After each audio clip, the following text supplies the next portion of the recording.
सुमतिभिरनुमेयं शुभ्रकाजं सखाजं सुखमजमनपाजं मुक्त्युपाजं विमाजं द्रहजमहममेजं ध्येयमाम्नाजगेजं सदजमसदजेजं श्रीसहाजं भजेजं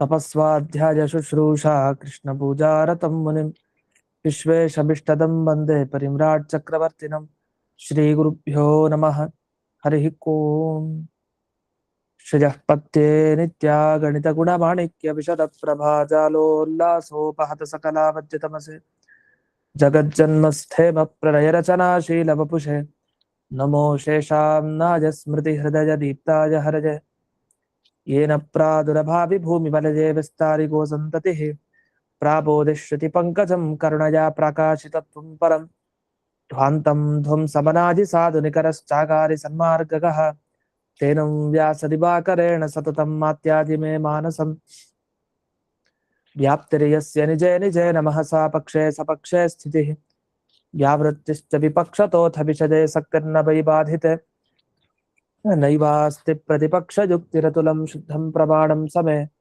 भूयात् तत्त्वविनिर्णयाय भगवान् आनन्दतीर्थो मुनिः भवति यदनुभावात् तेडमूकोऽपि वाग्मी जडमतिरपि जन्तुर्जायते प्राज्ञमौलिः सकलवचनचेतो देवता भारती सा मम वचसि निधत्तां सन्निधिं मानसे च रमानिवासोचितवासभूमिः संज्ञायरत्नावलिजन्मभूमिः वैराग्यभाग्यो मम पद्मनाभतीर्थामृताब्धिर्भवताद्विभूत्यै पदवाक्यप्रमाणज्ञान् प्रतिवादिमदच्छिदः श्रीमदक्षोभ्यतीर्थाख्यानुपतिष्ठे गुरून् मम श्रीमदानन्दतीर्थार्य सन्मनः सरसी भुवि अनुव्याख्याननलिने चञ्चरी कतिमे मनः न शब्दाब्धौ गाढाः न च निगमचर्चासु चतुराः न च न्याये प्रौढाः न च विदितवेद्यापि वयं परं श्रीमत्पूर्णप्रमतिगुरुकारुण्यसरणिं प्रपन्नामान्या स्मः किमपि च वदन्तोऽपि महताम् ॐ नारायणं निखिलपूर्णगुणैकदेहं निर्दोषमाप्यतममप्यखिलैः सुवाक्यैः अस्योद्भवादिदमशेषविशेषतोऽपि मन्यं सदा प्रियतमं मम सन्नमामि कुपिता हि पणच्छाया समीकृत्या परं सुखं सेवन्ते यत्पदं धीराः तं भजे वल्लभं ಶ್ರಿಯಃ ಈಗ 551ನೇ ಸುಧಾಮೂಲ. ಇದುವರೆಗೆ ಭಕ್ತಿಯ ಪ್ರಾಧಾನ್ಯವನ್ನು ಹೇಳಿದ್ರು. ಭಕ್ತಿ ಎಷ್ಟು ಮುಖ್ಯ ಅಂತ ಹೇಳ್ತಾ ಬಂದ್ರು. ಈಗ ಒಂದು ಪ್ರಶ್ನೆ ಮಾಡ್ತಾರೆ. ಇದು ಬಹಳ ಒಳ್ಳೆ ಪ್ರಶ್ನೆ. ಏನು? ಭಕ್ತಿ ಸಾಧನಂ ಚೇತ್ ಮುಕ್ತಿ ಪ್ರಾಪ್ತಿಯನಂತರಂ ನಾಸ್ತಿ ಇತಿ ಪ್ರತೀತಿ ಸ್ಯಾತ್. ಫಲಪ್ರಾಪ್ತೌ ಸಾಧನ ನಿವೃತ್ತಿ ದರ್ಶನಾತ್ ತನ್ನಿವೃತ್ತ್ಯರ್ಥಂ ಆಹ ಅನುವರ್ತತೆ ಚ ಇತಿ. ಮುಂದಿನ ಆಚಾರ್ಯರ ಶ್ಲೋಕಕ್ಕೆ ಪೀಠಿಕೆ ಕೊಟ್ಟು ಯಾಕೆ ಮುಂದಿನ ಶ್ಲೋಕ ಬಂದಿದೆ, ಈ ಪ್ರಶ್ನೆಗೆ ಉತ್ತರ ಕೊಡ್ಲಿಕ್ಕೆ ಬಂದಿದೆ. ಏನ್ ಪ್ರಶ್ನೆ?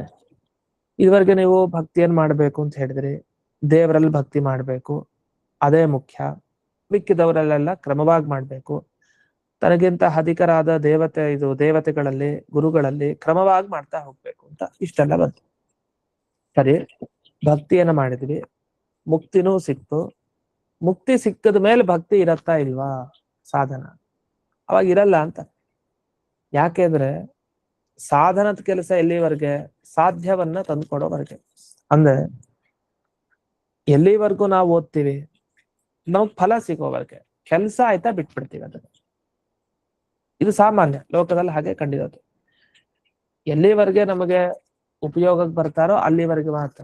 ಆಮೇಲೆ ಫಲ ಲಾಭ ಆದ್ಮೇಲೆ ನಮ್ಮ ಪ್ರಯೋಜನ ನಮ್ಗೇನಿತ್ತೋ ಮನಸ್ಸಿಗೆ ಅದ್ ನಮ್ಗೆ ಸಿಕ್ಕದ ಮೇಲೆ ಅದನ್ನ ಬಿಟ್ಬಿಡ್ತೀವಿ. ಅದು ನಮ್ಗೆ ಬೇಕಾಗಿಲ್ಲ. ಎಲ್ಲ ಚೆನ್ನಾಗಿ ಬಂತು ಅಂದ್ರೆ ಅದೇ ಪುಸ್ತಕ ಇಟ್ಕೊಂಡು ಯಾರು ಓದ್ತಾರೆ? ಪುಸ್ತಕ ಅದು ಜ್ಞಾನಕ್ಕೆ ಸಾಧನ. ಆದ್ರೆ ಅದೇ ಪುಸ್ತಕ ಜ್ಞಾನ ತಂದು ಕೊಟ್ಮೇಲೆ ಪಕ್ಕಕ್ಕೆ ಇಟ್ಬಿಡ್ತೀವಿ. ಆ ಪುಸ್ತಕ ಏನ್ ಬೇಕಾಗಿಲ್ಲ ಅಂತ. ಜ್ಞಾನ ಬಂದಾಯ್ತಾ? ಆತರ ಭಕ್ತಿಯ ಕೆಲಸ ಏನು? ಮುಕ್ತಿ ತಂದು ಕೊಡೋದು. ಮುಕ್ತಿ ತಂದು ಕೊಟ್ಟಾಯ್ತು, ಇನ್ ಭಕ್ತಿ ಹೊರಟೋಯ್ತು ಅಷ್ಟೇ. ಅಂತನ ಹಗರ ಮೋಕ್ಷ ಕಾಲದಲ್ಲಿ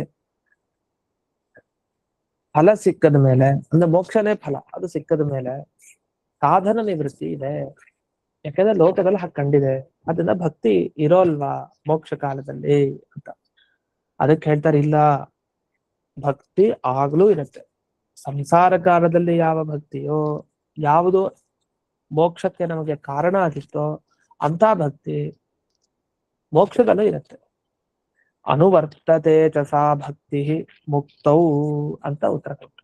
ಇಲ್ಲ, ಭಕ್ತಿ ಇರುತ್ತೆ, ಅದು ಅನುವೃತ್ತಿ ಆಗ್ತಾ ಹೋಗುತ್ತೆ. ಒಮ್ಮೆ ಭಕ್ತಿ ನಮ್ಮಲ್ಲಿ ಬಂತ, ಅದು ಬೆಳೀತಾ ಹೋಗುತ್ತೆ. ಒಬ್ಬರ ಮೇಲೆ ನಮಗೆ ಪ್ರೀತಿ ಬಂತ, ಬೆಳೀತಾ ಹೋಗುತ್ತೆ. ಅದ ಕಡಿಮೆನಾರು ಆಗ್ಬೇಕು, ಏನೋ ಒಂದು ಆಗತ್ತೆ, ಹಾಗೆ ಇರಲ್ಲ. ಭಕ್ತಿನೂ ಕಡಿಮೆ ಆಗಬೇಕು ಅಂತ ಬೆಳಿಬೇಕು, ಇಲ್ಲಿ ಬೆಳೆಯತ್ತೆ ಅಂತ ಹೇಳ್ತಾರೆ. ಯಾಕೆ? ಅದಕ್ಕೆ ಒಂದು ವಿವರಣೆಯನ್ನು ನೀಡ್ತಾರೆ. ಭಕ್ತಿ ಇದ್ರೆ ಏನು? ಸರಳವಾಗಿ ಹೇಳಿದ್ರೆ ಭಕ್ತಿ ಇದ್ರೆ ಏನು ಉದ್ದ ಹೇಳ್ತಾರೆ ಜಯತೀರ್ಥರು. ಭಕ್ತಿಯ ನಿರ್ವಚನ ಮಾಡ್ಬೇಕಾದ್ರೆ ಇದು ಭಕ್ತಿ ಅಂತ ಜಿಜ್ಞಾಸಾಧಿಕರಣದ ಸಂದರ್ಭದಲ್ಲಿ ತುಂಬಾ ವಿಸ್ತಾರವಾಗಿ ಹೇಳ್ತಾರೆ. ಆಚಾರ್ಯರು ಹೇಳಿದ್ದು ಮಹಾಭಾರತ ತಾತ್ಪರ್ಯದಲ್ಲಿ ನಮಗೆ ಗೊತ್ತಿದೆ. ಮಾಹಾತ್ಮ್ಯ ಜ್ಞಾನ ಪೂರ್ವಕ ಸುದೃಢ ಸ್ನೇಹೋ ಭಕ್ತಿ ಅಂತ, ಅದು ಪ್ರಸಿದ್ಧ.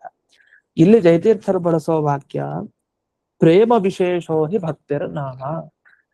ಪ್ರೇಮ ವಿಶೇಷೋ ಹಿ ಭಕ್ತಿ, ಒಂದು ತರಹದ ಪ್ರೇಮಕ್ಕೆ ಭಕ್ತಿ ಅಂತ ಕರೀತಾರೆ. ಅದೇ ಇನ್ನೇನಿಲ್ಲ, ಈ ದೇವರ ಬಗ್ಗೆ ಭಕ್ತಿ ಮಾಡಿದೆ ಅಂತ ನಮ್ಗೆ ದೇವ್ರ ಕಂಡ್ರೆ ತುಂಬಾ ಇಷ್ಟ, ಪ್ರೇಮ ಇದೆ, ಪ್ರೀತಿ ಇದೆ ದೇವ್ರ ಬಗ್ಗೆ.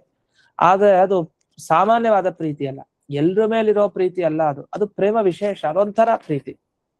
ಅದು ನಮ್ಮ ಮೇಲೆಗಿಂತ ಎಲ್ಲರಿಗಿಂತಲೂ ನಮ್ಮ ಮೇಲೆ ನಮ್ಗಿರತ್ತೆ ಪ್ರೀತಿ. ಅದಕ್ಕಿಂತ ನಮ್ಮ ಗುರುಗಳ ಮೇಲೆ ಈ ತರ ಹೋಗ್ತಾ ಹೋಗ್ತಾ ಕೊನೆಗ ಆ ಪ್ರೇಮ ನಿಲ್ಲತ್ತಲ್ಲ, ಅದು ಆ ಭಕ್ತಿ ಅನ್ನಿಸ್ಕೊಡುತ್ತೆ. ಆ ತರಹದ ಪ್ರೇಮ ಅದು ಭಗವಂತನಲ್ಲೇ ಬರ್ಬೇಕು, ಬೇರೆ ಕಡೆ ಅಲ್ಲ. ಇಂಥ ಪ್ರೇಮ ವಿಶೇಷವನ್ನ ಭಕ್ತಿ ಅಂತ ಕರೀತಾರೆ. ಚಿಕ್ಕದಾಗಿ ಹೇಳಿ ಅದನ್ನ ವಿವರಿಸ್ತಾ, ಉಪಕಾರಕತ್ವ ಜ್ಞಾನಾತ್ ಜಾತಾ ಹಿ ಪ್ರೇಮ ಕೃತಮಹೋಪಕಾರೇ ನಿತರಾಂ ವರ್ಧತೆ ಇತ್ಯೇವ ಖಲು ಯುಕ್ತಂ ನತು ಹೀಯತೇತಿ. ಅಲ್ಲ, ನೀವು ಈಗ ಕೊಡಲಿ ಇದೆ, ಅದರ ಉಪಯೋಗ ಏನು? ಮರ ಕಡಿಲಿಕ್ಕೆ ಬಳಸ್ಕೊಂತಾನೆ. ಮರ ಕಡಿಲಿಕ್ಕೆ ಬಳಸ್ಕೊಂಡ ಮೇಲೆ, ಮರ ಕಡದ ಮೇಲೆ ಕೊಡಲಿಯಿಂದ ಏನು ಉಪಯೋಗ? ಪಕ್ಕಕ್ಕೆ ಎಸೀತಾನೆ. ಊಟಕ್ಕೆ ಎಲೆ ಹಾಕೊಡ್ತೀವಿ, ಎಲೆ ಯಾಕೆ ಬೇಕಾಗಿತ್ತು? ಊಟ ಮಾಡ್ಲಿಕ್ಕೆ. ಒಳಗಡೆ ಹೋಯ್ತು, ಆಮೇಲೆ ಎಲೆನೇ ಎಸೀತಾರೆ ಅಷ್ಟೇ. ಸಾಧನಗಳ ಕಥೆನೇ ಹಾಗೆ. ಸಾಧನಗಳ ಕಥೆ ಏನು ಅಂದ್ರೆ ಫಲ ನೀಡೋವರೆಗೆ ಮಾತ್ರ, ಆಮೇಲೆ ಅದು ಹೊರಟೋಗುತ್ತೆ. ಈಗ ಯಾಗ ಮಾಡ್ತೀವಿ, ಯಾಗ ಯಾಕೆ ಬೇಕು? ಯಾಗ ಪುಣ್ಯ ಬರ್ಲಿಕ್ಕೋಸ್ಕರ. ಪುಣ್ಯ ಬಂದ್ಮೇಲೆ ಯಾಗ ಹೋಯ್ತು ಅಷ್ಟೇ. ಅಂದ್ರೆ ಒಂದೊಂದು ವಸ್ತುನು ಅದು ಉಪಯೋಗಕ್ಕೆ ಬರೋ ತನಕ ಮಾತ್ರ, ಬಂದ ಮೇಲೆ ಅದ್ರ ಫಲ ಪಡೆದ್ಮೇಲೆ ಅದನ್ನ ಹೊರಗೆ ಹಾಕು ಅಷ್ಟೇ. ಅದೇ ತರ ಇಲ್ಲಿ ಭಕ್ತಿ ಮೋಕ್ಷಕ್ಕೋಸ್ಕರ ಅಂತ ಇದ್ಮೇಲೆ ಮೋಕ್ಷ ಪಡೆಯೋವರೆಗೆ ಮಾತ್ರ ಭಕ್ತಿ ಬೇಕು. ಅದಾದ್ಮೇಲೆ ಅದ್ರ ಕೆಲ್ಸ ಇಲ್ಲ, ಮುಗೀತಲ್ಲ, ಅದನ್ನ ಇಟ್ಕೊಂಡು ಏನ್ ಮಾಡ್ಬೇಕು ನಾವು ಅಂತ ಪ್ರಶ್ನೆ ಮಾಡ್ಬೇಡಿ ಅಂತ. ಯಾಕೆ? ಉಪಕಾರಕತ್ವ ಜ್ಞಾನಾತ್ ಜಾತಾ ಹಿ ಪ್ರೇಮ. ನಿಮ್ಗೆ ಭಗವಂತನ ಬಗ್ಗೆ ಪ್ರೀತಿ ಯಾಕೆ ಬಂತು? ಲೋಕದಲ್ಲೇ ನೋಡೋಣ. ಈಗ ನಮಗೆ ಸಹಾಯ ಮಾಡ್ತಾರೊಬ್ರು, ಅವ್ರು ನಮ್ಗೆ ಉಪಕಾರಕರು ಅಂತ ಜ್ಞಾನ ಇದೆ ನಮ್ಗೆ. ನಾವು ಉಪಕಾರ್ಯರು, ಅವರಿಂದ ನಾವು ಉಪಕಾರ ಪಡ್ಕೊಂಡ್ರೆ ನಮ್ಮನ್ನ ಉಪಕಾರ್ಯ ಅಂತ ಕರೀತಾರೆ. ನಮ್ಗೆ ಯಾರು ಉಪಕಾರ ಮಾಡ್ತಾರೆ ಅವ್ರಿಗೆ ಉಪಕಾರಕರು, ಉಪಕಾರಕ ಅಂತ ಕರೀತಾರೆ.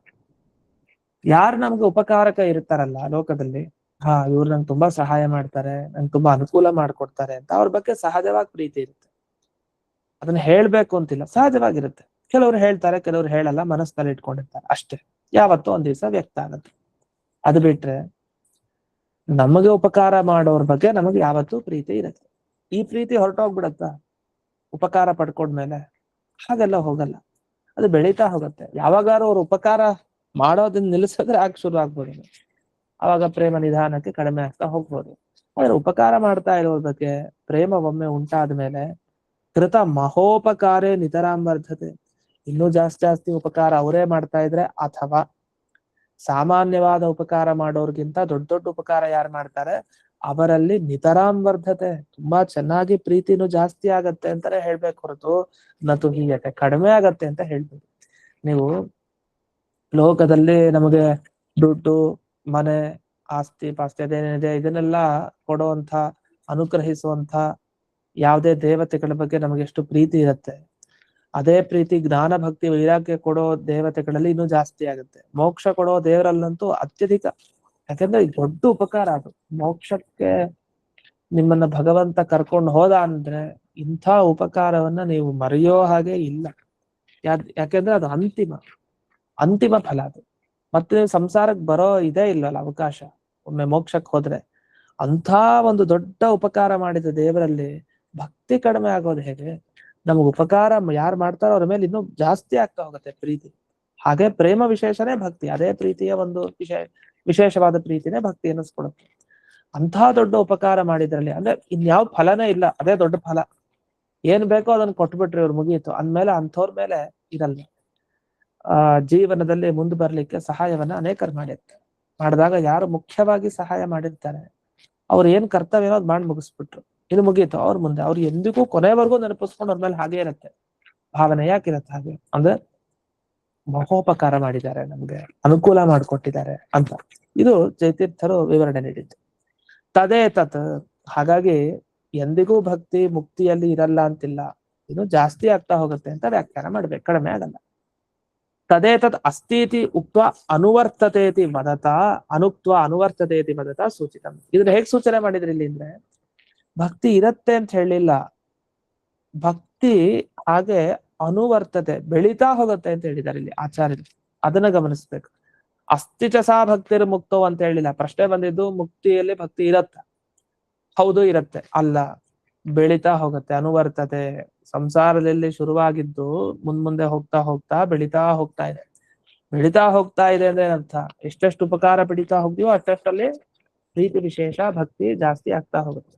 ಸರಿ ಆಯ್ತು. ಇಷ್ಟೆಲ್ಲ ನೀವು ಮಾತಾಡಿದ್ರಿಂದ ಏನ್ ಸಮರ್ಥನೆ ಮಾಡಿದ ಹಾಗಾಯ್ತು ನೀವು, ಭಕ್ತಿ ಅನ್ನೋದು ಮೋಕ್ಷದಲ್ಲೂ ಇದ್ದೇ ಇದೆ, ಅದು ಬೆಳೀತಾ ಹೋಗುತ್ತೆ. ನಮ್ ಪ್ರಶ್ನೆ ಇಷ್ಟೇ, ಈಗ ಇಲ್ಲಿ ಸಂಧ್ಯಾ ವಂದನೆ ಮಾಡೋದಕ್ಕೆ, ಇಲ್ಲಿ ದೇವ್ರ ಪೂಜೆ ಮಾಡೋದಕ್ಕೆ ಒಂದು ಪ್ರಯೋಜನ ಇದೆ. ಸಂಸಾರದಲ್ಲಿ ಏನೋ ಚಿತ್ತ ಶುದ್ಧಿ, ಅಂತಃಕರಣ ನಮ್ದು ಶುದ್ಧ ಆಗುತ್ತೆ. ಇಲ್ಲಿ ಪ್ರದಕ್ಷಿಣೆ ನಮಸ್ಕಾರ ಹಾಕೋದಕ್ಕೂ ಫಲ ಇದೆ, ಇಲ್ಲಿ ನಾವು ಶಾಸ್ತ್ರ ಪಾಠ ಕೇಳೋದಕ್ಕೂ ಫಲ ಇದೆ. ಇಲ್ಲಿ ಏನ್ ಮಾಡಿದ್ರು ಸಂಸಾರದಲ್ಲಿ ಒಂದ್ ಫಲ ಖಂಡಿತ ಇದ್ದೇ ಇದೆ. ಮೋಕ್ಷಕ್ಕೆ ಹೋದ್ಮೇಲೆ ನೀವು ಅಂತಿಮ ಏನು ಮೋಕ್ಷ ಪಡೆಯೋದಷ್ಟೇ. ಮೋಕ್ಷಕ್ಕೆ ಹೋದ್ಮೇಲೆ ಇನ್ನೇನ್ ಪಡಿಲಿಕ್ಕಿದೆ ನಿಮ್ಮ ಹತ್ರ? ಎಲ್ಲ ಪಡೆದಾಯ್ತು. ಎಲ್ಲ ಪಡೆದಾದ್ಮೇಲೂ ಮತ್ ದೇವ್ರ ಪೂಜೆ, ಮತ್ ಸಂಧ್ಯಾನೆ, ಮತ್ ಪ್ರದಕ್ಷಿಣೆ, ಮತ್ ಭಕ್ತಿ, ಏನು ಉಪಯೋಗ? ಅದರ ಫಲ ಏನು ಅಂತ ಪ್ರಶ್ನೆ ಇದೆ. ಅದನ್ನ ಕೇಳ್ತಾರೆ. ತರ್ಹಿ ತಸ್ಯಾಹ ಫಲಮಪಿ ಕಿಂಚಿತ್ ಸ್ಯಾತ್. ಭಕ್ತಿ ಬೆಳೆಯತ್ತೆ ಅಂತ ಹೇಳ್ತಾ ಇದ್ರಿ, ಆಯ್ತು. ಆ ಬೆಳೆಯೋ ಭಕ್ತಿಗೆ ಏನ್ ಫಲ ಸಿಕ್ಕಾಯ್ತಲ್ಲ? ಈಗ ಭಕ್ತಿಯಿಂದ ದೇವರು ಒಲದ ಪ್ರಸಾದ ಆಯ್ತು, ಮೋಕ್ಷ ಕೂತ್ವಿ, ಮತ್ತೇನ್ ವಾಪಸ್ ಬರಲ್ಲ ಸಂಸಾರಕ್ಕೆ, ಎಲ್ಲ ಸರಿ ಹೋಯ್ತಲ್ಲ. ಮತ್ತ ಅಲ್ಲಿ ಭಕ್ತಿ ಇನ್ನೂ ಬೆಳೀತಾ ಇರುತ್ತೆ. ಏನ್ ಅದ್ರಿಂದ ಏನು ಉಪಯೋಗ ಅಂದ್ರೆ, ಆನಂದ ರೂಪಿಣಿ ಅಂದ್ರೆ ಭಕ್ತಿ ಏನಾಗತ್ತೆ, ಹೋಗ್ತಾ ಹೋಗ್ತಾ ಅದು ಆನಂದ ರೂಪದಲ್ಲಿ ತಿರುಗ್ಬಿಡತ್ತ. ಭಕ್ತಿ ಮೊದಲು ಸಾಧನವಾಗಿರುತ್ತೆ, ಅದನ್ನ ಪಡಿಬೇಕು ಅಂತಿರುತ್ತೆ. ಎಲ್ಲ ಪಡೆದಾದ್ಮೇಲೆ ನಾವು ಮಾಡೋದೆಲ್ಲ ಆನಂದಮಯ ಅಷ್ಟೇ. ಈಗ ದೇವ್ರ ಪೂಜೆ ಸಂಧ್ಯಾ ವಂದನೆ ಮಾಡ್ತಾ ಇರ್ತೀವಿ, ಕಷ್ಟ ಇರುತ್ತೆ ತುಂಬಾ, ಜೀವನದಲ್ಲಿ ತುಂಬಾ ಕಷ್ಟ. ಮಾಡ್ತಾ ಮಾಡ್ತಾ ಒಳ್ಳೇದಾಗತ್ತೆ. ಆಮೇಲೆ ಯಾವಾಗ ಎಲ್ಲ ಸಿಕ್ತು, ಆಮೇಲೆ ಬಿಟ್ಬಿಟ್ರೆ ಅವ್ನ್ ಗೋವಿಂದ, ಅದು ಸರಿ. ಆದ್ರೆ ಮತ್ತೆ ಶುರು ಆಗತ್ತೆ ಆಮೇಲೆ ಕೆಟ್ಟದು ಬಿಟ್ರೆ. ಆದ್ರೆ ಆಮೇಲೆ ಎಲ್ಲ ಪಡೆದ ಮೇಲೆ ಅವನು ಸಂಧ್ಯಾ ವಂದನೆ ಪೂಜೆ ಎಲ್ಲ ಮಾಡ್ತಾನಲ್ಲ, ಗಂಟೆ ಕುತ್ಕೊಂಡ್ ಮಾಡ್ತಾನೆ. ಯಾಕಂದ್ರೆ ಏನ್ ಕಷ್ಟ ಇಲ್ಲ, ಆರಾಮಿದೆ, ಎಲ್ಲ ದೇವರೆಲ್ಲ ಕೊಟ್ಟಾಯ್ತು, ಇನ್ನೇನಿದೆ ಮಾಡ್ತಾ ಕೊಡೋದು. ಆಗ ಸಾಧನವಾಗಿ ಉಳಿಯಲ್ಲ, ಅದು ಫಲವಾಗಿ ಕನ್ವರ್ಟ್ ಆಗ್ಬಿಡುತ್ತೆ, ಅದು ಬದಲಾಗಿ ಹೋಗ್ಬಿಡುತ್ತೆ. ಇಲ್ಲಿ ಭಕ್ತಿ ಸಾಧನವಾಗಿ ಹಿಂದೆ ಇರುತ್ತೆ. ಕರ್ತವ್ಯತೆಯ ಪ್ರಕೃತ ಅಥವಾ ಸಾಧನ ರೂಪ. ಹಿಂದೆ ನೀವು ಭಕ್ತಿನ ಸಂಪಾದನೆ ಮಾಡ್ಬೇಕು, ಇನ್ನೂ ಮಾಡಿಲ್ಲ, ಇನ್ನೂ ಜಾಸ್ತಿ ಮಾಡ್ಬೇಕು, ಯಾಕೆ ಸಂಸಾರದಿಂದ ಬಿಡುಗಡೆ ಆಗ್ತಾ ಇಲ್ಲ ಅನ್ನೋ ಒಂದು ಭಾವನೆಯಿಂದ ಭಕ್ತಿಯನ್ನ ಹೆಚ್ಚು ಮಾಡ್ಕೊಳ್ಳಿಕ್ಕೆ ಪ್ರಯತ್ನ ಪಡ್ತಾ ಇರ್ತೀವಿ. ಯಾವಾಗ ಮುಕ್ತಿಗ್ ಬರುತ್ತೋ ಅವಾಗ ಹೇಳ್ತಾರೆ, ಮುಕ್ತೌತು ಸ್ವಭಾವಭೂತ ಆವಿರ್ಭೂತ ಫಲರೂಪ ಇವ. ಮುಕ್ತಿಯಲ್ಲಿ ನಮ್ಮ ಸ್ವಭಾವನೆ ಆಗ್ಬಿಡುತ್ತದು, ಅದು ಫಲರೂಪವಾಗಿ ಬದಲಾದ ಮೇಲೆ ಅದು ಆನಂದಪ್ರದವಾಗಿರುತ್ತೆ, ಆನಂದ ರೂಪತೆಯನ್ನು ಪಡೆದ್ಬಿಟ್ಟಿದೆ. ಹಾಗಾದ್ರೆ ಒಳ್ಳೆ ಕೆಲಸಗಳು ನಮಗೆ ಫಲ ಕೊಡೋವರೆಗೂ ಅದು ಸಾಧನವಾಗಿರುತ್ತೆ. ಆಮೇಲೆ ಅದೇ ಹವ್ಯಾಸ, ಅದೇ ಅಭ್ಯಾಸ ಆಗ್ಬಿಟ್ಟು ನಮ್ಗೆ ಆನಂದಕ್ಕೆ ಕಾರಣ ಆಗುತ್ತೆ. ಅದನ್ನ ಮಾಡದೇ ಇದ್ರೆ ಒಂಥರ ಏನೋ ಹಿಂಸೆ, ಅದನ್ನ ಮಾಡ್ತಾ ಇದ್ರೆ ಆನಂದವಾಗಿರುತ್ತೆ. ಈ ರೀತಿ ಅಭ್ಯಾಸ ಬಲದಿಂದ ಅಷ್ಟೇ ಅಲ್ಲ, ಅದ್ರ ನಮ್ಮ ಸ್ವರೂಪನೇ ಆಗ್ಬಿಡುತ್ತೆ, ಸ್ವಭಾವನೆ. ಭಕ್ತಿ ಅಂದ್ರೆ ಅದು ನಮ್ಮ ನರನಾಡಿಗಳಲ್ಲಿ ಸೇರ್ಕೊಂಡ್ಬಿಟ್ಟಿದೆ ಆ ತರ. ಅದು ನರನಾಡಿ ಅನ್ನೋದಕ್ಕಿಂತ ಇನ್ನೂ ಒಳಗಡೆ ಹೋಗ್ತಾ ಇದಾರೆ ಇವರು, ಅದು ದೇಹದ ನರನಾಡಿ ಆಯ್ತು. ಇದು ಸ್ವರೂಪಕ್ಕೆ ಹೋಗ್ತಾ ಇದ್ದಾರೆ, ಸ್ವರೂಪದ ಸ್ವಭಾವ ಆಗಿರುತ್ತೆ ಅಂತ ಮುಕ್ತಿಯಲ್ಲಿ. ಈಗ ಸ್ವಭಾವಭೂತ ಆವಿರ್ಭೂತ ಫಲರೂಪ ಇವ. ಆದ್ರಿಂದ ಭಕ್ತಿನೂ ಮೋಕ್ಷದಲ್ಲಿ ಇರುತ್ತೆ. ಬೆಳೀತಾ ಹೋಗೋದಕ್ಕೆ ಫಲ ಏನು ಅಂತ ಪ್ರಶ್ನೆ ಮಾಡಬೇಡಿ, ಅದು ಆನಂದ ರೂಪವಾಗಿ ಬದಲಾಗ್ಬಿಡುತ್ತೆ. ಇಷ್ಟು ಇಲ್ಲಿಗೆ ಭಕ್ತಿಯ ಒಂದು ವಿವರಣೆ ಮುಗೀತು. ಪಾದಾರ್ಥಂ ಉಪಸಂಹರತಿ. ಈ 3ನೇ ಪಾದದ ಅರ್ಥ ಏನು ಅನ್ನೋದನ್ನ ಈಗ ಮುಕ್ತಾಯ ಮಾಡ್ತಾರೆ. ಅಂದ್ರೆ ಇಲ್ಲಿವರೆಗೆ ಏನ್ ಹೇಳಿದ್ರು ಅಂತ. 3ನೇ ಪಾದ ಅಂದ್ರೆ ಮೊದಲಿಂದ ಎಷ್ಟು ದಿವಸ ಆಗಿದೆ ಅದು. ಆ ಮತ್ತಿನಿಂದ ಮಾಡಿದ ಮೂರನೇ ಪಾದ, ಮೂರನೇ ಅಧ್ಯಾಯ ಅಲ್ಲ, ಮೂರನೇ ಅಧ್ಯಾಯದ ಮೂರನೇ ಪಾದ ಏನ್ ಮಧ್ಯ ಶುರುವಾಗಿತ್ತು ಅಲ್ಲಿಂದ ಆರಂಭ ಮಾಡಿಕೊಂಡು ಇಲ್ಲಿವರೆಗೆ ಏನು ಹೇಳಿದ ಆ ಪಾದದ ಏನು ಅಂದ್ರೆ ತತ್ಪೂರ್ವಿಕೋಪಾಸನೈವಂ ಕರ್ತವ್ಯ ಮುಕ್ತ ಜಯ ಗುಣೈ. ಅಂದ್ರೆ ಇಲ್ಲಿವರೆಗೆ ಏನೇನು ಯೋಗ್ಯತಾ ಸಂಪಾದನೆ ಮಾಡಬೇಕು ಅಂತೆಲ್ಲ ಹೇಳಿದ್ರು. ಆ ಎಲ್ಲಾ ಯೋಗ್ಯತೆಯನ್ನು ಸಂಪಾದನೆ ಮಾಡಿ ಭಕ್ತಿಪೂರ್ವಕವಾಗಿ ದೇವರ ಉಪಾಸನೆ ಮಾಡಿ. ಉಪಾಸನ ಅಂದ್ರೆ ಎರಡು ತರ, ಒಂದು ಸಚ್ಚಾಸ್ತ್ರಾಭ್ಯಾಸ, ಇನ್ನೊಂದು ಇದು ಧ್ಯಾನ. ಅಂದ್ರೆ ಧ್ಯಾನಕ್ಕಾರ ಕೂತ್ಕೊಳ್ಳಿ, ಸಚ್ಚಾಸ್ತ್ರ ಅಭ್ಯಾಸನಾದ್ರೂ ಮಾಡಿ. ಅದರಲ್ಲಿ ಮುಖ್ಯ ಯಾವುದು? ಸಚ್ಚಾಸ್ತ್ರಾಭ್ಯಾಸ, ಶಾಸ್ತ್ರಾಭ್ಯಾಸ ಸ್ವರೂಪಿಣಿ ಅಂತ ಹೇಳ್ತಾರೆ. ಸೋಪಾಸನಾಚ ದ್ವಿವಿಧ, ಶಾಸ್ತ್ರಾಭ್ಯಾಸ ಸ್ವರೂಪಿಣಿ ಧ್ಯಾನ ರೂಪ ಪರಾಚೇಟಿ ತದಂಗಂ ಧಾರಣಾಧಿಕಂ ಅಂತ ವಾಕ್ಯ. ಈ ವಾಕ್ಯದ ಪ್ರಕಾರ ಉಪಾಸನ ಎರಡು ತರ ಉಪಾಸನ. ಒಂದು ಸಚ್ಚಾಸ್ತ್ರ ಅಭ್ಯಾಸ ಮಾಡ್ತಾ ಇರ್ಬೇಕು. ಸಚ್ಚಾಸ್ತ್ರ ಅಭ್ಯಾಸ ಅಂದ್ರೆ ಯಾವಾಗ್ಲೂ ವಿಷ್ಣು ವೈಷ್ಣವ ಶ್ರೇಷ್ಠ ಪ್ರತಿಪಾದಕವಾದ ಶಾಸ್ತ್ರಗಳನ್ನ ಕೇಳ್ತಾ ಇರ್ಬೇಕು, ಮನನ ಮಾಡ್ತಾ ಇರ್ಬೇಕು, ಮತ್ತೆ ಧ್ಯಾನ ಮಾಡ್ತಾ ಇರ್ಬೇಕು. ಅದರಲ್ಲಿ ಇದೇ ನಿಜವಾದ ಒಂದು ಉಪಾಸನೆ. ಇನ್ನೊಂದು ಉಪಾಸನೆ ಅದು ಧ್ಯಾನ, ಕಣ್ಣು ಮುಚ್ಚಿ ಕೂತ್ಕೊಂಡು ಮಾಡೋ ಧ್ಯಾನ. ಅದು ಅರ್ಧ ಕಣ್ಣು ಮುಚ್ಚೋದೋ ಪೂರ್ತಿ ಕಣ್ಣು ಮುಚ್ಚೋದೋ ಅದು ಧ್ಯಾನ ಪ್ರಕ್ರಿಯೆನೇ ಬೇರೆ ಇದೆ. ಅಂತೂ ಕಣ್ಣು ಮುಚ್ಚಿ ನಾವು ನಮಗೆ ಪ್ರಸಿದ್ಧವಾದ ಧ್ಯಾನ ಮಂತ್ರ ಜಪ ಏನಿದೆ ಅದು ಧ್ಯಾನ. ಅದು ಶಾಸ್ತ್ರಾಭ್ಯಾಸ ಬೆಳಗ್ಗೆಯಿಂದ ರಾತ್ರಿ ಆಗ್ತಾ ಇದ್ರೆ ಇದು ಒಂದು ಉಪಾಸನೆ ಇದೆ. ಆದ್ರೆ ಅದು ಉಪಾಸನೆ ನಮಗ್ ಗೊತ್ತಿರ್ಬೇಕಷ್ಟೆ. ಇದು ಹಿಂದಕ್ಕೂ ಬಂದಿದೆ, ವಿವರಣೆನೂ ಆಗಿದೆ. ಅಂತೂ ನಿಮಗೆ ಮೋಕ್ಷ ಸಿಗಬೇಕು ಅಂದ್ರೆ ಸಕಲ ಗುಣ ಪರಿಪೂರ್ಣನಾದ ಆ ಭಗವಂತನ ಜ್ಞಾನ ಪಡೆದು ಸರಿಯಾದ ಉಪಾಸನೆಯನ್ನ ಮಾಡ್ಲೇಬೇಕು ಅಂತ ಈ ರೀತಿ ಏವಂ ಕರ್ತವ್ಯ. ಅಂದ್ರೆ ನಿಮಗೆ ಯೋಗ್ಯತೆ ಇರಬೇಕು, ಯಾವ್ಯಾವ ತರ ಉಪಾಸನೆ ಮಾಡ್ಬೇಕು ಅಂತ ಹೇಳಿದ್ದಾರೆ. ಮತ್ತೆ ಮೊದಲನೇ ಪಾದದಲ್ಲಿ ವೈರಾಗ್ಯದ ಬಗ್ಗೆ ಹೇಳಿದ್ರು, ಎರಡನೇ ದೃಢ ಭಕ್ತಿ ಬಗ್ಗೆ ಹೇಳಿದ್ರು, ಎರಡನೇ ಪಾದದಲ್ಲಿ, ಈ ಮೂರನೇ ಪಾದದಲ್ಲಿ ಉಪಾಸನಾ ಬಗ್ಗೆ ಹೇಳಿದ್ದಾರೆ.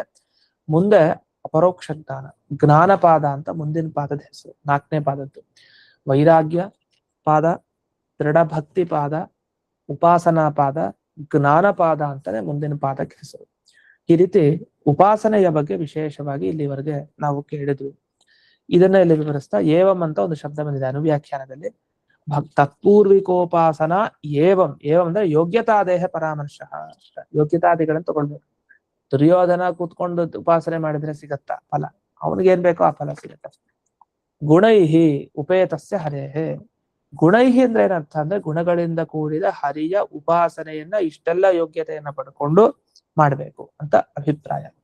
ಅದೇನು ಕರ್ತವ್ಯ ಅಂದ್ರೆ ಉಪಾಸನೆ ಇದನ್ನೆಲ್ಲ ಮಾಡಬೇಕು ಅಂತ ಹೇಳಿದ್ದಾರೆ. ಅಂಥ ಒಂದು ವಿಶೇಷವಾದ ಉಪಾಸನೆಯನ್ನ ಮಾಡಿದ್ರೆ ಆ ಭಗವಂತನ ಅನುಗ್ರಹವನ್ನ ವಿಶೇಷವಾಗಿ ಪಡಿಬಹುದು ಅಂತ. ಇಲ್ಲಿವರೆಗೆ ಈ ಮೂರನೇ ಪಾದದ ಸಮಾಪ್ತಿ ಆಯ್ತು.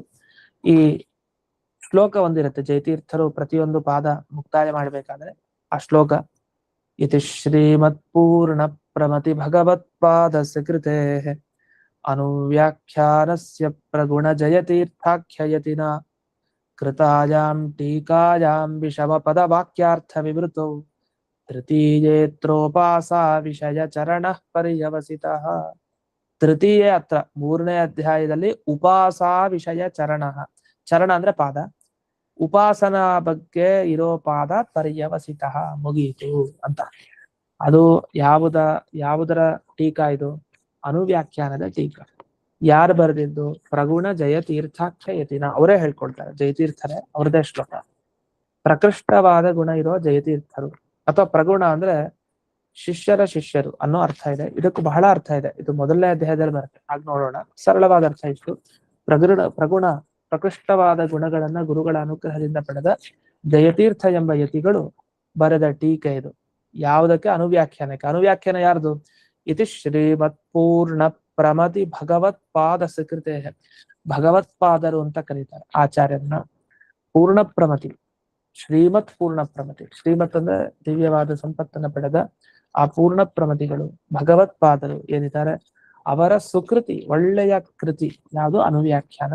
ಅದಕ್ಕೆ ಜಯತೀರ್ಥರು ಬರೆದ ಟೀಕೆ. ಯಾವುದು ಟೀಕೆ? ಆ ಟೀಕೆ ಹೆಸರನ್ನ ಯಾವಾಗಲೂ ಮರಿಬಾರ್ದು ನಾವು. ನ್ಯಾಯಸುಧಾ ಅಂತ ಗ್ರಂಥ ಪ್ರಸಿದ್ಧಿಗೆ ಬಂದಿದೆ. ಎಲ್ಲಾ ಕಡೆ ನ್ಯಾಯಸುಧಾ, ಶ್ರೀಮನ್ ನ್ಯಾಯಸುಧಾ ಅಂತ ಹೇಳ್ತಾ ಇರ್ತೀವಿ. ಜಯತೀರ್ಥರು ಮತ್ತೆ ಮತ್ತೆ ಬಳಸೋ ಶಬ್ದ ಜಾಸ್ತಿ. ಸುಧಾ ಅನ್ನೋ, ನ್ಯಾಯಸುಧಾ ಅನ್ನೋ ಶಬ್ದವನ್ನು ಬಳಸೋದಕ್ಕಿಂತ ಹೆಚ್ಚು ಬಳಸಿರೋ ಶಬ್ದ ಯಾವುದು? ವಿಷಮ ಪದ ವಾಕ್ಯಾರ್ಥ ವಿವೃತೌ ಟೀಕಾಯಾಮ್.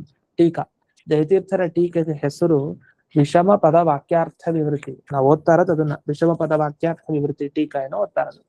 ಅದೇ ಕೊನೆಗೆ ಅವರು ನ್ಯಾಯ ಸುಧಾನ್ ಬಳಸ್ತಾರೆ. ಇಡೀ 4ನೇ ಅಧ್ಯಾಯದ ಕೊನೆಗೆ ಒಂದು ಮಂಗಳ ಶ್ಲೋಕನೆಲ್ಲ ಹೇಳ್ತಾ ಬರ್ತಾರೆ. ಅವಾಗ ಹೇಳ್ತಾರೆ ಅನುವ್ಯಾಖ್ಯಾ ಅಮೃತಾಂಬೋದೇಹ ಸಮುತ್ಪನ್ನಾತಿ ನಿರ್ಮಲ ಇಯಂ ನ್ಯಾಯಸುಧಾ ಅಂತ, ಇಯಂ ನ್ಯಾಯಸುಧಾ ಅಂತ ಕೊನೆಗೆ ಮಾತು ಹೇಳ್ತಾರೆ. ಆ ನ್ಯಾಯಸುಧಾ ಅನ್ನೋ ಹೆಸರು ಬಹಳ ಪ್ರಸಿದ್ಧಿ ಬಂದಿದೆ ಕೊನೆಗೆ ಆ ಮಾತನ್ನು ಹೇಳೋದ್ರಿಂದ. ಅದು ವಿಷಮ ಪದ ವಾಕ್ಯಾರ್ಥ ವಿವೃತಿ ಅಂತ ಇದಕ್ಕೆ ಹೆಸರು, ಜಯತೀರ್ಥರ ಈ ಗ್ರಂಥಕ್ಕೆ, ಅನುವ್ಯಾಖ್ಯಾನದ ವ್ಯಾಖ್ಯಾನಕ್ಕೆ, ಟೀಕೆಗೆ. ವಿಷಮ ಪದ ವಾಕ್ಯಾರ್ಥ ವಿವೃತಿ. ಪದ ವಾಕ್ಯ ಎರಡು ವಿಷಮ, ಬಹಳ ಕಷ್ಟ. ಎಲ್ಲಿ? ಅನುವ್ಯಾಖ್ಯಾನದಲ್ಲಿ. ಅನುವ್ಯಾಖ್ಯಾನದ ವಾಕ್ಯ, ಅನುವ್ಯಾಖ್ಯಾನದ ಪದಗಳು, ಇದನ್ನ ಅರ್ಥ ಮಾಡ್ಕೊಳ್ಳೋದು ತುಂಬಾ ಕಠಿಣ. ಅದು ಒಂದೇ ತರ ಇರಲ್ಲ, ವಿಷಮವಾಗಿರುತ್ತೆ. ಇದನ್ನ ವಿವರಣೆ ಮಾಡ್ಲಿಕ್ಕೆ ಟೀಕೆ ಬರೆದಿದ್ದೀನಿ ಅಂತ ಜಯತೀರ್ಥ ಹೇಳೋದು. ಅಂದ್ರೆ ಆಚಾರ್ಯರ ಒಂದೊಂದು ಪದ, ಅವರ ಒಂದೊಂದು ವಾಕ್ಯ ಏನ್ ಹೇಳಲಿಕ್ಕೆ ಹೊರಟಿದೆ, ಅದ್ರ ಹಿನ್ನೆಲೆ ಏನು, ಇದನ್ನ ಅರ್ಥ ಮಾಡ್ಕೊಳ್ಳಿಕ್ಕೆ ತುಂಬಾ ಶ್ರಮ ಇದೆ. ಅದು ದೇವತೆಗಳೇ ಅದಕ್ಕೆ ವ್ಯಾಖ್ಯಾನ ಮಾಡಿ, ಬೇರೆಯವ್ರ ಕೈಲಿ ಸಾಧ್ಯ ಇಲ್ಲ. ಇಂದ್ರಾಂಶ ಸಂಭೂತರು ಅಂತ ಪ್ರಸಿದ್ಧಿ ಜಯತೀರ್ಥರು. ಇಂಥವ್ರಿಗೆ ಆ ತರದ ಒಂದು ವೈಭವ ರೀತಿಯಲ್ಲಿ ವರ್ಣನೆ ಮಾಡ್ಲಿಕ್ಕೆ ಸಾಧ್ಯ, ಬೇರೆಯವ್ರಿಗೆ ಅಸಾಧ್ಯವಾದ ಮಾತು. ಆದ್ರೆ ಇನ್ನೆಲ್ಲ ಟೀಕಾಕಾರರು ಇವಾಗ ಸನ್ಯಾಯ ರತ್ನಾವಲಿ ಇದೆ, ಪದ್ಮನಾಭ ತೀರ್ಥರದು, ಮತ್ತೆ ನಯಚಂದ್ರಿಕಾ, ಮತ್ತೆ ಇನ್ನೊಂದು ಇದೆ ಶಂಕರ ಪಂಡಿತಾಚಾರ್ಯರು ಬರೆದಿದ್ದು ಅನುವ್ಯಾಖ್ಯಾನ ಸಂಬಂಧ ದೀಪಿಕಾ ಅಂತ ಒಂದು ಗ್ರಂಥ, ಅವರದು ಇದೆ. ಈ ರೀತಿ ಒಂದು ಆಚಾರ್ಯರು ಅನುವ್ಯಾಖ್ಯಾನಕ್ಕೆ ಪದ್ಮನಾಭ ತೀರ್ಥರ ಒಂದು ಪ್ರಥಮ ಟೀಕಾ ಅಂತ ಹಾಗೂ ಹೇಳ್ತಾರೆ. ಪ್ರಥಮ ಟೀಕಾ ಅದು ಸನ್ಯಾಯ ರತ್ನಾವಲಿ. ಆಮೇಲೆ ಇವ್ರದ್ದು ನಾರಾಯಣ ಪಂಡಿತಾಚಾರ್ಯರದು ನಯಚಂದ್ರಿಕಾ, ಆಮೇಲೆ ಶಂಕರ ಪಂಡಿತಾಚಾರ್ಯದು ಅನುವ್ಯಾಖ್ಯಾನ ಸಂಬಂಧ ದೀಪಿಕಾ. ನಾವೀಗ ಓದ್ತಾ ಇರೋದು ವಿಷಮ ಪದ ವಾಕ್ಯಾರ್ಥ ವಿವೃತಿ. ಅಂದ್ರೆ ಅದೆಲ್ಲ ಮೊದಲು ಬಂದಿದೆ, ಇದಾದ್ಮೇಲೆ ಜಯತೀರ್ಥದ್ ಬಂದಿತ್ತು. ಈಗ ಆ ವಿಷಮ ಪದ ವಾಕ್ಯಾರ್ಥ ವಿವೃತಿಯನ್ನ ಈಗ ನಾವು ನೋಡಿದ್ದು ಈ 3ನೇ ಪಾದದ್ದು. ಇದು ಇನ್ನು ಸನ್ಯಾಯ ರತ್ನಾವಲಿ, ನಯಚಂದ್ರಿಕಾ, ಅನುವ್ಯಾಖ್ಯಾನ ಸಂಬಂಧ ದೀಪಿಕಾ, ಈ 3 ಇದೆ. ಅಂದ್ರೆ ಪದ್ಮನಾಭ ತೀರ್ಥರು, ನಾರಾಯಣ ಪಂಡಿತಾಚಾರ್ಯರು, ಮತ್ತೆ ಶಂಕರ ಪಂಡಿತಾಚಾರ್ಯರು. ಇವರು ಏನು ಈ ಮಧ್ವಾಚಾರ್ಯರ ಅನುವ್ಯಾಖ್ಯಾನಕ್ಕೆ ವಿವರಣೆ ಕೊಟ್ಟಿದ್ದಾರೆ. ಯಾಕೆಲ್ಲ ಜಯತೀರ್ಥರಿಗಿಂತ ಹಿಂದಿನ ಕಾಲದವರು. ಇವ್ರೇನ್ ವಿವರಣೆ ಕೊಟ್ಟಿದ್ದಾರೆ ಅನುವ್ಯಾಖ್ಯಾನಕ್ಕೆ ಅನ್ನೋದನ್ನು ನೋಡ್ಬೇಕು. ಆದ್ರೆ ಇದು 3ನೇ ಅಧ್ಯಾಯದ 1ನೇ ಪಾದ, 2ನೇ ಪಾದ, 3ನೇ ಪಾದ, ಈ 3 ಪಾದಕ್ಕೆ ನಾವು ನೋಡಿಲ್ಲ ಈ ಸದ್ಯಕ್ಕೆ. ಅದಕ್ಕೇನು ಅಂತಂದ್ರೆ 4ನೇ ಪಾದ ಈಗ ಮುಂದೆ ಶುರು ಆಗುತ್ತೆ 3ನೇ ಅಧ್ಯಾಯದ್ದು. ಆ 4ನೇ ಪಾದ ಸಂಪೂರ್ಣ ಮುಗಿದ ಮೇಲೆ ಒಟ್ಟಿಗೆ 1, 2, 3, 4 ಇಡೀ 3ನೇ ಅಧ್ಯಾಯದ 4 ಪಾದಗಳಿಗೆ ಸನ್ಯಾಯ ರತ್ನಾವಲಿ, ನಯಚಂದ್ರಿಕಾ, ಅನುವ್ಯಾಖ್ಯಾನ ಸಂಬಂಧ ದೀಪಿಕಾ, ಈ 3 ಗ್ರಂಥದಲ್ಲಿ ಯಾವ ತರ ಅವರು ವಿವರಣೆ ಮಾಡಿದ್ದಾರೆ ಆಚಾರ್ಯರ ಅನುವ್ಯಾಖ್ಯಾನಕ್ಕೆ ಅನ್ನೋದನ್ನ ನಂತರ ಅದನ್ನ ಒಟ್ಟಿಗೆ ನೋಡೋಣ ಅಂತ ಹೇಳ್ತಾರೆ. ಇವತ್ತಿಗೆ ಇತಿ ಶ್ರೀಮದ್ ಆನಂದ ತೀರ್ಥ ಭಗವತ್ ಪಾದಾಚಾರ್ಯ ವಿರಚಿತೆ ಶ್ರೀಮದ್ ಬ್ರಹ್ಮಸೂತ್ರ ಅನುವ್ಯಾಖ್ಯಾನೆ ತೃತೀಯಾಧ್ಯಾಯಸ್ಯ ತೃತೀಯ ಪಾದ ಸಮಾಪ್ತಃ. ಅಷ್ಟೇ. ಹಾಗೆ ಇತಿ ಶ್ರೀಮದ್ ಜಯತೀರ್ಥ ವಿರಚಿತಾಯ ಶ್ರೀಮನ್ಯಾಯ ಸುಧಾಯಾಂ ತೃತೀಯಾಧ್ಯಾಯಸ್ಯ ತೃತೀಯ ಪಾದ ಸಮಾಪ್ತಃ. ಪರಿಮಳದಲ್ಲಿ ಬರೀತಾರೆ ಇತಿ ಶ್ರೀಮನ್ ನ್ಯಾಯ ಸುಧಾ ಪರಿಮಳೆ ರಾಘವೇಂದ್ರ ಯತಿ ಕೃತೆ ತೃತೀಯಾಧ್ಯಾಯ ತೃತೀಯ ಪಾದ. ಶ್ರೀನಿವಾಸ ತೀರ್ಥರ ವ್ಯಾಖ್ಯಾನ, ಇನ್ನೊಂದು ಮನ್ನಾರಿ ಕೃಷ್ಣಾಚಾರ್ಯರ ವ್ಯಾಖ್ಯಾನ. ಶ್ರೀಮದ್ ಯದುಪತ್ಯಾಚಾರ್ಯ ಪೂಜ್ಯ ಪಾದಾರಾಧಕೇನ ಶ್ರೀನಿವಾಸೇನ ವಿರಚಿತೆ. ಈ ಯದುಪತಿ ಆಚಾರ್ಯರ ಪಾದಾರಾಧಕರು ಅಂದ್ರೆ ಅವರನ್ನ ಗುರುಗಳನ್ನಾಗಿ ಹೊಂದಿದ ಶ್ರೀನಿವಾಸ ತೀರ್ಥರು ಅವರು ವಿರಚಿತೆ ಟೀಕಾ ಅಗೃಹೀತ ಸುಧಾ ವಾಕ್ಯಾರ್ಥ ವಿವರಣೆ. ಕೆಲವು ಸಲ ಈ ನ್ಯಾಯ ಸುಧಾದಲ್ಲಿ ಇದು ಸುಲಭ ಅಂತ ಬಿಟ್ಟು ಹೋಗಿರ್ತಾರೆ. ಅಂಥ ಒಂದು ಏನಿದೆ ವಿಶೇಷವಾಗಿ ಅಂತ ಅನುವ್ಯಾಖ್ಯಾನದ ವಿಷಯಗಳು, ಮತ್ತೆ ಟೀಕಾ ಅಗೃಹೀತ ಸುಧಾ ವಾಕ್ಯಾರ್ಥ. ಕೆಲವು ಟೀಕೆಗಳಲ್ಲಿ ಅಂದ್ರೆ ಹಲವು ಟೀಕೆಗಳಲ್ಲಿ ಸುಧಾ ವಾಕ್ಯದ ಅರ್ಥ ವಿವರಣೆಯನ್ನ ಮಾಡ್ಲಿಕ್ಕೆ ಹೋಗಿರಲ್ಲ, ಬೇಡ ಅಂತ. ಅಂಥ ಒಂದು ವಿವರಣೆಯನ್ನು ಕೂಡ ಮಾಡ್ಲಿಕ್ಕೆ ಹೋದ್ರೆ ವಸ್ತುತಃ ನ್ಯಾಯ ಸುಧಾದಲ್ಲಿ ಇದಿಲ್ಲ ಅಂತಿಲ್ಲ, ಎಲ್ಲ ಇದೆ. ಅಲ್ಲಿ ಹೇಗಿದೆ ಅನ್ನೋದನ್ನ ತೋರಿಸ್ಕೊಡ್ತಾರೆ, ಅದೊಂದು. ಇನ್ನು ಪಾದಾರ್ಥಂ, ಪಾದ ಪ್ರತಿಪಾದ್ಯ. ಇಲ್ಲಿ ಪಾದದ ಅರ್ಥ ಹೇಳ್ತಾರೆ ಅಂದ್ರೆ ಇಡೀ ಪಾದ ಏನ್ ಹೇಳುತ್ತೆ ಅಂತ, ಪಾದ ಪ್ರತಿಪಾದ್ಯ ಏನು ಒಟ್ಟಾಗಿ ಅನ್ನೋದನ್ನ ಇಲ್ಲಿ ಮನ್ನಾರಿ ಕೃಷ್ಣಾಚಾರ್ಯ ಚಷಕ ಟಿಪ್ಪಣಿಲಿ ಹೇಳ್ತಾರೆ. ಅವ್ರದ್ದು ನೋಡ್ಬೇಕು ನೀವು ಹೇಗಿದೆ ಅಂತ. ಉದ್ದ ವಾಕ್ಯ ಅವ್ರದ್ದು. ಇದು ಶ್ರೀಮತ್ ಪದವಾಕ್ಯ ಪ್ರಮಾಣ ಪಾರಾವಾರ ಪಾರೀಣ ಶ್ರೀಮತ್ ಸತ್ಯಪ್ರಿಯ ತೀರ್ಥ ಪೂಜ್ಯ ಪಾದ ತನೂಜ ಸರ್ವತಂತ್ರ ಸ್ವತಂತ್ರ ಗಾಲವಪುರಿ ಶ್ರೀನಿವಾಸಾಚಾರ್ಯ ಅಂತೇವಾಸಿ ಅಂತೆ ಗಣ ಗಣಿತೇನ ಕೃಷ್ಣ ಶರ್ಮಣ. ಅವ್ರು ಹೇಳೋದು, ನಾನು ಈ ಸತ್ಯಪ್ರಿಯ ತೀರ್ಥರೇನಿದ್ದಾರೆ ಅವರ ತನೂಜ ಅಂದ್ರೆ ಅವರ ದೇಹ ಸಮುತ್ಪನ್ನ ಅಂತ ಪೂರಾಶ್ರಮದ ಮಗ. ಆ ಮಗ ಯಾರಿದ್ದಾರೆ ಗಾಲವಪುರಿ ಶ್ರೀನಿವಾಸಾಚಾರ್ಯರು ಅವರ ಅಂತೆವಾಸಿ ಶಿಷ್ಯರುಗಳಲ್ಲಿ ಅಂತೆ ಗಣಗಣಿತೇನ ಕೊನೆ ಗುಂಪಿನಲ್ಲಿ ಇರೋ ನಾನು ಅಂತ ಹೇಳ್ತಾರೆ ಕೃಷ್ಣಾಚಾರ್ಯ ಅಂತ. ಕೃಷ್ಣ ಶರ್ಮಣ ರಚಿತಾಯಂ ಶ್ರೀಮತ್ ಸುಧಾ ಚಷಕ ನಾಮ್ನ. ಸುಧಾ ಚಷಕ ಅಂತ ಅವ್ರ ಗ್ರಂಥದ ಹೆಸರು. ಚಷಕ ಅಂದ್ರೆ ಲೋಟ ಅಂತ ಅರ್ಥ. ಸುಧಾ ಚಷಕ ಅಂದ್ರೆ ಅಮೃತ. ಅಮೃತ ಇದೆ ಜಯತೀರ್ಥರು ಕೊಟ್ಟಿದ್ದಾರೆ, ಅದೊಂದು ಲೋಟ ಹಾಕೊಂಡು ಕುಡಿಬೇಕಲ್ಲ ನಾವು ಅಮೃತನ, ಅದಕ್ಕೆ ಇದು ಚಷಕ ನಾನು ಕೊಟ್ಟಿದ್ದೀನಿ ನಿಮಗೆ ಅಂತ ಅವ್ರು ಹೇಳ್ತಾರೆ. ಇಂಥ ವ್ಯಾಖ್ಯಾಯ ತೃತೀಯಾಧ್ಯಾಯಸ್ಯ ತೃತೀಯ ಪಾದ ಅಂತ ಹೇಳಿ ಅವರು ಚಿಕ್ಕದಾಗಿ ವ್ಯಾಖ್ಯಾನವನ್ನ ಮಾಡ್ತಾರೆ. ವಸ್ತುತಃ ಅವರ ವ್ಯಾಖ್ಯಾನ ಬಹಳ ಕಠಿಣ. ಚಷಕ ಟಿಪ್ಪಣಿ ಅದು ಎಲ್ಲಾ ಕಡೆ ಸಿಗೋದಿಲ್ಲ. ಮೊದಲನೇ ಭಾಗಗಳಿಗೆ ತುಂಬಾ ಸಿಗುತ್ತೆ, ಈ 3ನೇ ಅಧ್ಯಾಯದ ಪಾದಗಳಿಗೆಲ್ಲ ಸಿಗೋದಿಲ್ಲ. ಅಷ್ಟು ಸಿಕ್ಕಿದ್ರೆ ಅದರ ವೈಭವವನ್ನು ನೋಡ್ಬೋದು. ಇಲ್ಲಿವರೆಗೆ ಈ 3ನೇ ಪಾದ ಮುಕ್ತಾಯ ಆಯ್ತು. ನಾಳೆಯಿಂದ 4ನೇ ಪಾದಕ್ಕೆ ಹೋಗೋಣ ಅಂತ ಹೇಳ್ತಾ ಇಂದಿನ ಪಾಠವನ್ನ ಅಸ್ಮದ್ ಗುರುವಂತರ್ಗತ ವ್ಯಾಸತೀರ್ಥ ಗುರುವಂತರ್ಗತ ಭಾರತೀರಮಣ ಮುಖ್ಯ ಪ್ರಾಣಾಂತರ್ಗತ ಶ್ರೀಮನ್ಮೂಲ ಗೋಪಾಲಕೃಷ್ಣನಿಗೆ ಅರ್ಪಣೆ ಮಾಡ್ತೇನೆ. ಶ್ರೀಕೃಷ್ಣ ಹರೇ ನಮಃ. ನಮಸ್ಕಾರ ಗುರುಗಳೇ.